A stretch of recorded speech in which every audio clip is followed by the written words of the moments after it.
the tax refund trap. And you're probably thinking, well, tax refund, that's a good thing, right? Hello, everyone, and welcome to the second episode of SWBC's Uncharted Wealth podcast. I'll be your host, Mike Walters. I'm a wealth advisor, certified financial planner here in the wealth management division at SWBC. And thank you for joining us on our second episode. So if you made it back, you're the best. Today's objective is talking about the tax refund trap. And you're probably thinking, well, tax refund, that's a good thing, right? No, it's not. No, it's not. Okay. And I'm going to tell you a couple reasons why I think it's a trap. Okay.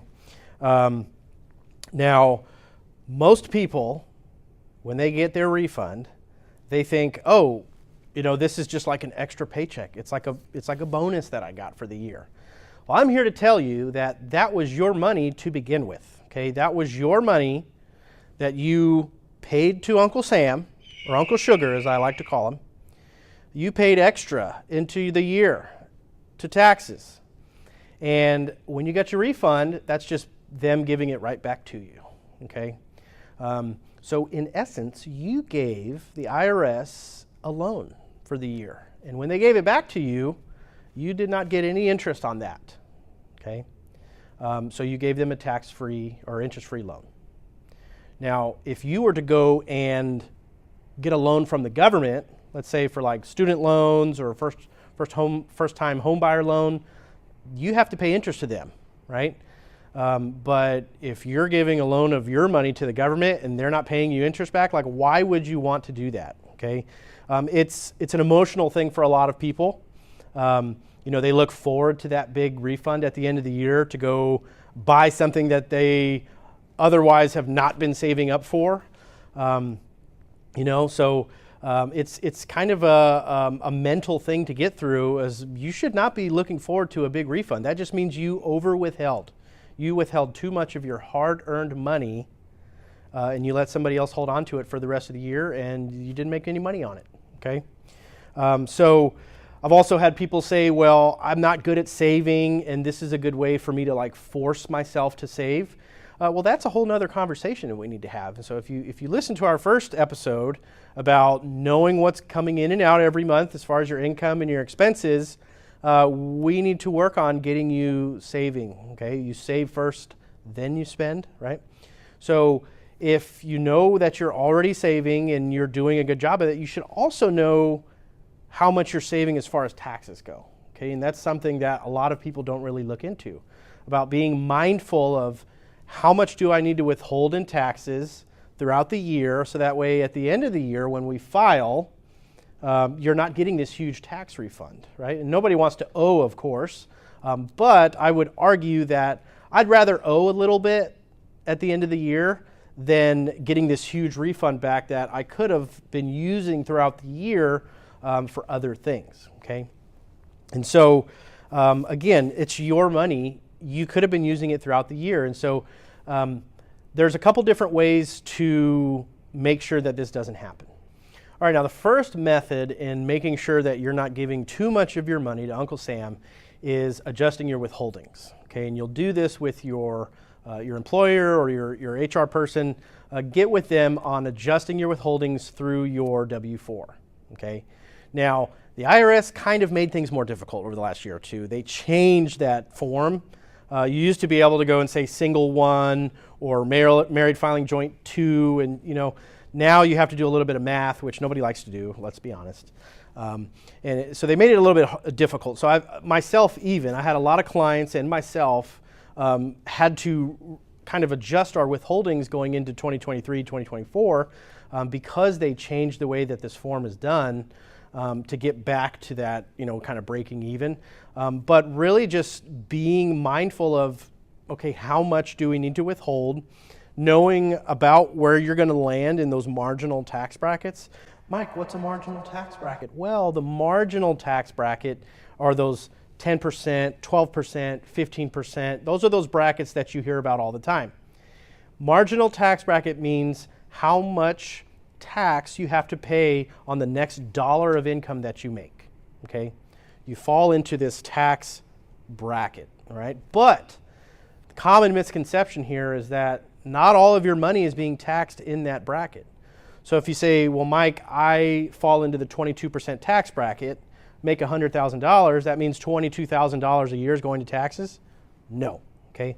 Only the amount of money that falls within that marginal 22% is getting taxed at 22%. The first, bucket of income is going to get taxed at 10%, a little bit more at 12%. It's going to make its way up, right? So that's why they also tell you an effective tax rate. Okay, when you file your taxes, you'll see a marginal tax rate where you file, and you'll see what's your effective tax rate, which is basically the average amount of taxes that you're paying on your income. Now, the average refund in 2023 was a little bit under $3,000. So if you divide that up by 12 months, it's about $240 a month. Now, that can help you a lot with your day-to-day savings, or even if it's just buying a couple extra $5 meals at McDonald's. It makes a big deal, right? But there's a lot of other things you can be doing with that money besides giving it away just to get it back later with no interest, okay? One of those things could be paying down some of that high interest debt, right? So if you're sitting around here with credit cards that have, are in the teens percentage-wise, or 20%, 30% interest rates, like, why are you saving money and not earning money on that when you could just be paying down debt, where you're probably paying more in interest than you are, could be making on the other side. So pay down your debt, right? You have that Kohl's credit card, that Target credit card. Yes, I'm talking to you with that Target credit card, okay? Pay down the balance, right? You could use that money to pay down your debt, get ahead in life quicker. Second thing you can do with that is put it towards an emergency fund, right? So we talked a little bit about that in the first episode. If you don't have 3 to 6 months of your expenses set aside for emergencies, $240 a month, that could, that's about $3,000 a year. You can start putting that away. That way you don't have to go back to your credit cards if your AC breaks or something like that. Now, the last thing that you can do is maybe invest that money, right?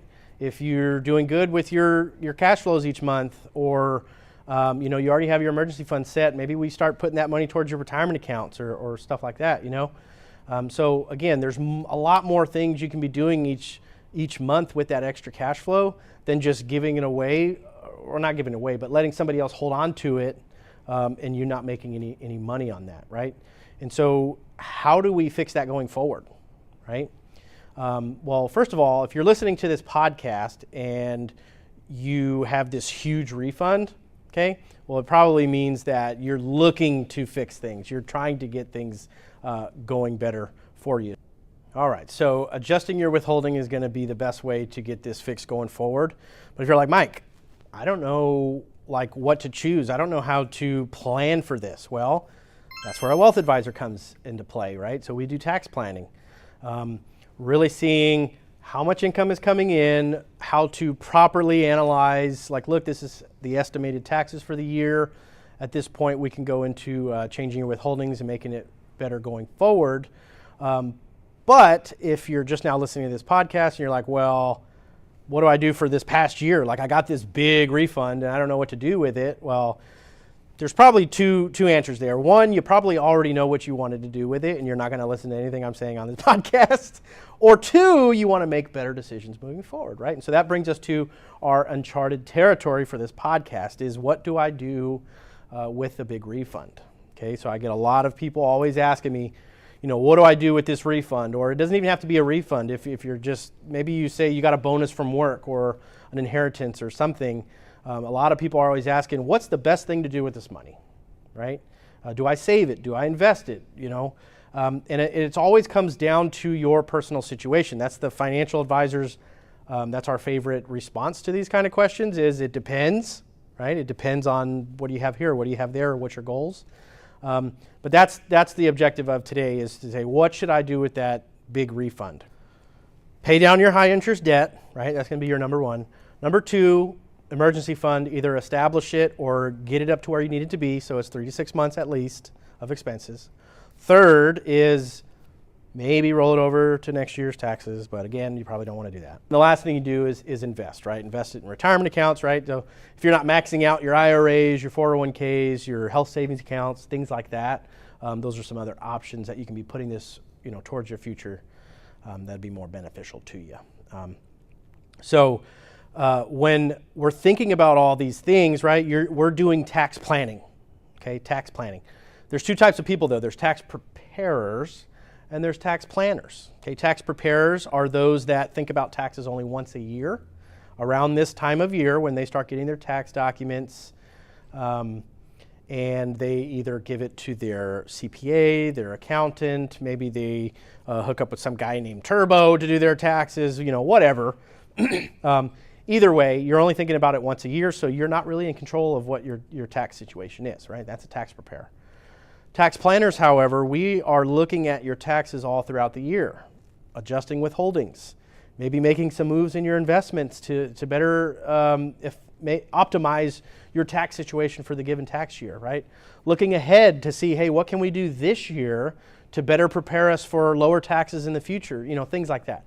Tax planning is what you should be doing, and as a wealth advisor or your financial advisor should be doing that with you. So if they're not, you're really losing value. All right, so let's wrap up this episode, and we were talking about the tax refund trap, okay, and why is not a good idea to be looking forward to a big refund at the end of the year, okay? Adjust your withholdings. It'll help you out throughout the year in paying your bills, paying down debt. There's a lot of things you can be doing with that money. Just being more proactive with your planning and not letting your taxes control you, okay? Now, tax planning is a big deal. Okay, talk with your advisor about it. Come to speak with a wealth advisor. If you are getting a big refund, there's a couple things I mentioned that you can do with that. Pay down your debt. Establish your emergency fund. Don't roll it over to the next year's taxes, or not, whatever, it's your choice.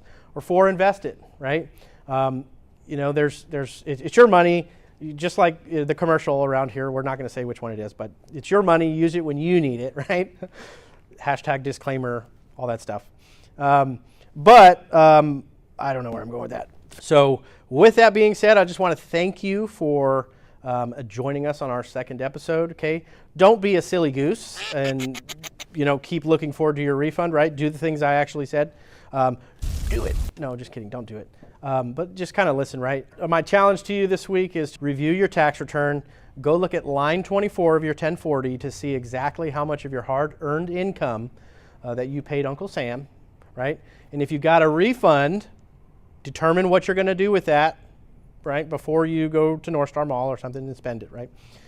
Start doing some proactive tax planning. Talk to your advisor and see, hey, what can I do to better my situation here? Can I max out my retirement accounts? Do this, do that. Just look towards the future, okay? So that's what I want everybody else to do.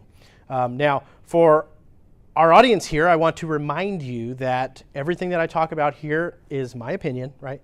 Not the opinion of SWBC, the founders, the executive, anybody else that works here. It's my opinion, myself, okay? And I have to disclose to you that none of this should be taken as tax, legal, or financial advice. My compliance person is actually sitting in the room over there. His name is Alex. Everybody say hi. Hi, Alex. Just remind you that, pay attention to the disclosures, right? This is not to be taken as advice in any way. So get with your financial advisor, come talk to me, and subscribe to SWBC on all of our channels, Facebook, Insta, TikTok, LinkedIn, whatever you're on. Just go give us a like, give us a follow, and hopefully we'll see you in another 2 weeks on the next episode of the SWBC Uncharted Wealth Podcast. Bye. Investing involves certain risks, including possible loss of principal. You should understand and carefully consider a strategy's objectives, risks, fees, expenses, and other information before investing. The views expressed in this commentary are subject to change and are not intended to be a recommendation or investment advice. Such views do not take into account the individual financial circumstances or objectives of any investor that receives them. This information should not be considered a solicitation nor a recommendation of an offer to provide any service in any jurisdiction where it would be unlawful to do so under the laws of that jurisdiction. Past performance is no guarantee of future results. Please consult with your individual tax professionals and/or attorney for additional information.